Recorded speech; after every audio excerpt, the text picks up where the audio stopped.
कि आपको मैं 3 नाड़ियों के बारे में बताऊं जो हमारे अंदर कार्यान्वित है।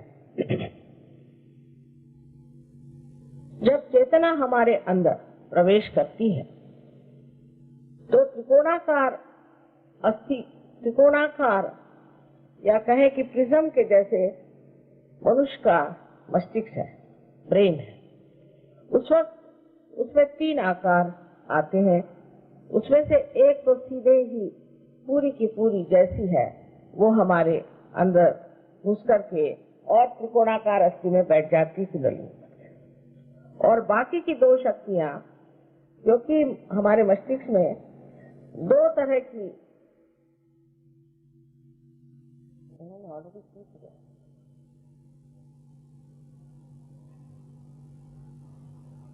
इसलिए हम फोटो को मना करते हैं, माफ करिए, क्योंकि हमारे फोटो लोग खींच करके और बहुत महंगे बेचते हैं। तो मैं ये नहीं चाहती कि मेरे फोटो लोग उस पर कुछ बिजनेस करें, क्योंकि इसका कोई बिजनेस तो हो नहीं सकता। इसलिए मैं मना करती हूँ कि कोई मेरा ऐसा फोटो न ले जो लोग इसका व्यवसाय करते हैं फोटो का। तो इसमें से ये जानना चाहिए कि हमारे मस्तिष्क में जो 2 तरह के सेल्स होते हैं उसके कारण हमारे अंदर घुसने वाली जो चेतना है उसमें रिफ्रैक्शन आ जाता है, और जो इधर से आती है वो इधर आ जाती है, और इधर से आती है वो इधर आ जाती है। माने जो लेफ्ट से आती है वो राइट की तरफ आ जाती है, और जो राइट से आती है वो लेफ्ट की तरफ जाती है। और जहाँ ये दोनों मिल जाते हैं वहीं पर आपका आज्ञा चक्र बना हुआ। अब ये जब हमारे शरीर के अंदर घुसती है तो उसका बहुत सा भाग, क्योंकि इस तरह आई हुई, उसका बहुत सा भाग तो अंदर चला जाता है और उससे कहीं अधिक भाग बाहर की तरफ आ जाता है इस चेतना का। और इस वजह से मनुष्य जब किसी चीज को देखता है तो उस पे वो रिएक्ट करता है, उसके ऊपर उसको विचार आते हैं। कोई भी चीज को देखते साथ उसे विचार आएगा, और वो विचार उसके अंदर घुसते हैं, और उस विचारों से ही आप जैसे देख रहे हैं कि हमारे अंदर ईगो और मन ऐसी 2 भावना। जब हम संस्कारों से बहुत ज्यादा प्लावित हो जाते हैं या हमारे अंदर बहुत सारे संस्कार भरे जाते हैं तो हमारे अंदर लेफ्ट साइड का मन, जिसे कि सुपर ईगो कहते हैं, बनता है। और जब हम बहुत ज्यादा ये विचार करते हैं कि फ्यूचर में क्या करना है, आगे क्या करना है, मैंने ये किया, मैंने वो किया, इस तरह की अहंकार की जो भावना है वो आपके अंदर दूसरी साइड में आ जाती है। किंतु इसकी नाड़ियां बिल्कुल उल्टी दिशा में।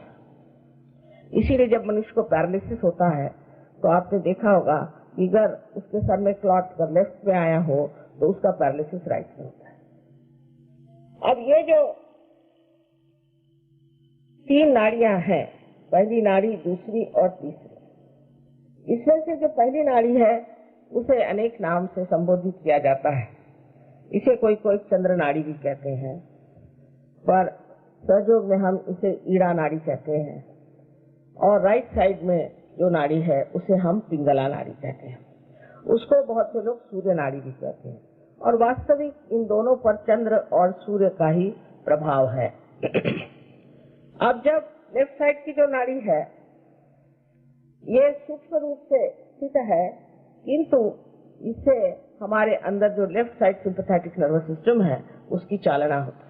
और राइट साइड में जो नाड़ी है जिसे कि हम पिंगला कहते हैं, इससे राइट सिंपैथेटिक नर्वस सिस्टम चलती है। लेकिन ये स्वयं नाड़ियां अत्यंत सूक्ष्म तरह से कार्यान्वित रहती है। ये दोनों ही हमारे अंदर कार्यान्वित रहती है।